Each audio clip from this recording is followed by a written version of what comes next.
Oh, les petits coquins, il est tard les enfants, c'est l'heure d'un petit poème. Ce poème s'intitule « L'affaire dans l'affaire ». En très bonne compagnie, à l'heure du goûter, je m'installe, on me prie de vouloir raconter le nouvel épisode de la folle saga. Alors, avec méthode, je commence par là.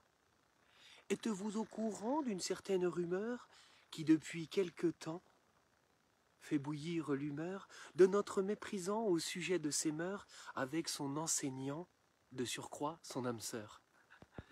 L'assemblée stupéfaite, j'en déduis donc que non. Concentré, je m'apprête, sans blesser l'opinion, à résumer au mieux la succession de faits dans l'affaire Trogneux, très troublante en effet. Il nous faut remonter à la première campagne, de Manu propulsé au-dessus des montagnes, lui sous les projecteurs faisant son numéro, annoncer le sauveur tel un super-héros. Des journalistes intègres questionnaient l'entourage de cette femme étrange aux lignes atypiques et découvraient allègre derrière des mirages aussi troubles que le Gange qu'il y avait un hic. À leur grande surprise, ils durent constater qu'une seule photo fut prise de la jeune mariée lors de sa première noce, publiée au journal, entourée de ses gosses et des huiles locales. Problème bien évident, sans critère de beauté. Mais juste objectivement difficile de douter, la trogne de ladite, alors épouse osière, n'est pas celle de Brigitte, mariée à Jupiter. Le psychopathe élu, quelques années plus tard, certains individus découvraient cette histoire grâce au travail complet d'une femme d'exception, Natacha, s'il vous plaît, oui, c'est bien son prénom. Il lui fallut 3 ans pour croiser les infos. Parcours du combattant pour dénouer le faux, aidé de quelques proches, parfois d'une connaissance, au denier de sa poche accorder sa confiance. Pour y voir plus clair dans cette affaire d'État de ces nombreux mystères découverts pas à pas. Souci de vérité, je me dois maintenant de tout réexpliquer du passé au présent, en respectant au mieux la frise chronologique, tous ces faits frauduleux défiant toute logique. Tout d'abord, Jean-Louis, le mari sous pseudo. Présent sur une photo décrite comme officielle, on découvre bientôt, erreur circonstancielle, que c'était un ami, et non son Roméo. Une photo présentée, encore une de plus, sûrement photoshopée, cela fait consensus, de leur fille Tiphaine, fictivement vieillie, prêtant son ADN à sa mère rajeunie. Le fameux Jean-Michel, aîné de la famille, disparu des radars, nommé le Petit Gros, on invente une histoire pour ce frère de trop, sans preuve d'un présentiel de sa sœur avec lui. On retrouve sa trace, bien cachée au Maroc, mais ces années s'effacent et le mensonge fait bloc. Quand surviennent ses 30 ans, il se volatilise, cède sa place discrètement que Brigitte valorise. Ainsi devenue prof, elle rencontre l'ingénu. Pour elle, il a l'étoffe de devenir l'élu. À 14 ans, il est, déjà elle en est sûre, profondément parfait, car il est immature.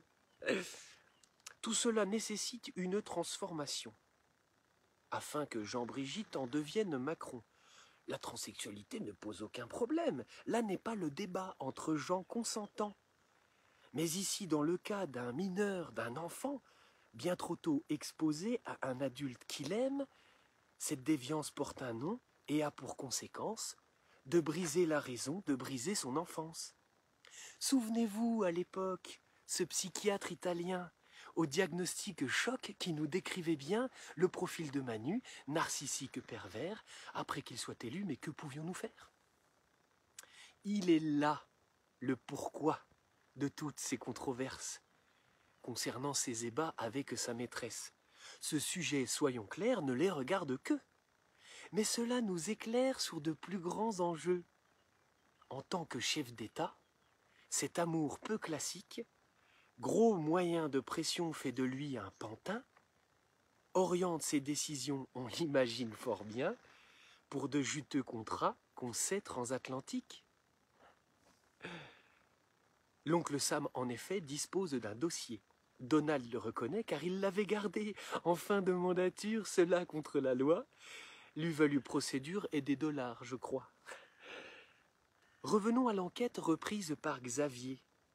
Que l'Élysée inquiète et d'ailleurs exilé, il reprit des photos présentées au procès de ce fameux duo Mesdames Roy et Ray. Il trouva en Lia un juge impartial et donc lui donna ses images familiales. La femme du président et son frère Jean-Mimi concordent étonnamment lorsqu'il était petit. Et la boucle est bouclée. La voilà donc la faille, le mensonge révélé, et Dieu qu'il est de taille. Une vie que l'on gomme, un nouveau narratif, on manipule un homme pour qu'il devienne calife. Il exécute ensuite le plan des oligarques, sans plus aucune limite, il nous pousse au massacre. Il nous faut invoquer l'article 68 de la Constitution, c'est devenu vital. À tout prix éviter qu'il invoque la suite de sa destitution, l'article 16 fatal. Il en a le pouvoir et nous en sommes privés. Avec cette histoire, on peut le faire tomber. Allez, je vous fais des gros bisous. Hein? Pas de son? Ah merde, c'est con. C'est con si t'as pas de son. Attends, je regarde si les autres ont eu du son. Oui, oui. Ah bah si, il y a du son, je suis désolé. Hein, je te fais des gros bisous. J'essaierai de recopier ce qu'il y a là-dedans, hein, mais c'est un peu long quand même. Voilà. Allez, allons tous bien nous faire aimer. Et encore une fois, le problème là, dans ce cas-là, n'est pas la transsexualité potentielle de Brigitte. C'est pas ça du tout. Le problème, c'est que c'est un énorme mensonge d'État avec usurpation d'identité et probablement, si c'est avéré, un détournement de mineurs. Qui fait que notre méprise en premier, dont tout le monde se demande s'il tourne pas sous coke H24, est probablement un fou des accès pervers parce qu'il a subi des choses pas terribles quand il était petit.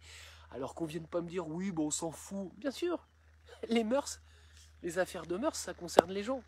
Mais quand c'est à la tête de l'État et que c'est peut-être un moyen de pression des ricains sur nous et autres, on je ne sais quoi, eh bien, c'est pas bon. C'est pas bon du tout. Allez, je vous fais des gros bisous. Allons tous bien nous faire aimer.